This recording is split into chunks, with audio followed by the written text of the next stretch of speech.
Love in London ବିଗଲ ଫିଲ୍ମରେ cameo ଓ କୁହୁଡ଼ି ପରି ଗୋଟେ ମାଷ୍ଟରପିସ୍। ଭଲ ଫିଲ୍ମ ପରେ ଅନୁଭବ ମହାନ୍ତିଙ୍କ ନେକ୍ସଟ ପ୍ଲାନ୍ କ'ଣ ରହିଛି? ତ ଅନୁଭବ ମହାନ୍ତିଙ୍କ ନୂଆ ଫିଲ୍ମ କ'ଣ ରହିଛି ସେହି ବିଷୟରେ ଜାଣିବା ପୂର୍ବରୁ ଆପଣମାନେ ଯଦି ଚ୍ୟାନେଲରେ ନୂଆ ଅଛନ୍ତି ତାହେଲେ ନିଶ୍ଚୟ ଚ୍ୟାନେଲକୁ ସର୍ବପ୍ରଥମେ ସବସ୍କ୍ରାଇବ୍ କରନ୍ତୁ।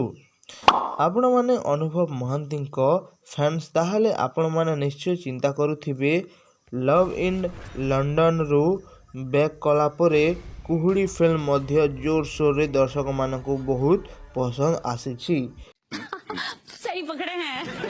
ତ ବର୍ତ୍ତମାନ ଅନୁଭବ ମହାନ୍ତିଙ୍କ ନେକ୍ସଟ ପ୍ରୋଜେକ୍ଟ ବା ନେକ୍ସଟ ଫିଲ୍ମ କ'ଣ ହେବାକୁ ଯାଉଛି, ବର୍ତ୍ତମାନ ସେହି ବିଷୟରେ ଚିନ୍ତା କରିବାର କିଛି ବି ଆବଶ୍ୟକତା ନାହିଁ, କାରଣ ଅନୁଭବ ମହାନ୍ତି ତାଙ୍କ ନୂଆ ଫିଲ୍ମର ଆନାଉନ୍ସ କରିସାରିଛନ୍ତି।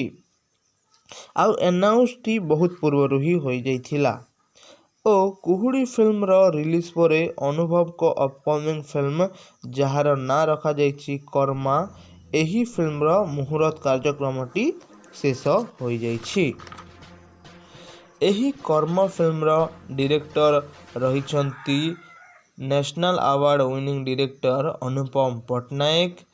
ଆଉ ଏହି ଫିଲ୍ମରେ ଲିଡ୍ ରୋଲରେ ଅନୁଭବ ଥିବାବେଳେ ବହୁତ ନୂଆ କଳାକାର ମଧ୍ୟ ଏହି ଫିଲ୍ମରେ ଜଡ଼ିତ ଅଛନ୍ତି। ତା ସହିତ ଦୁଇ ନାୟିକା ମଧ୍ୟ ଏହି ଫିଲ୍ମରେ ଦେଖିବାକୁ ମିଳିବେ।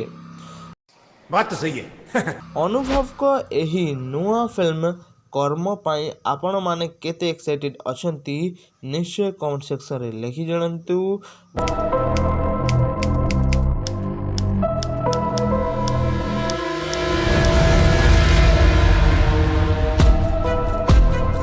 वीडियो को लाइक शेयर, चैनल नया निश्चय चैनल को सब्सक्राइब करंतु। धन्यवाद।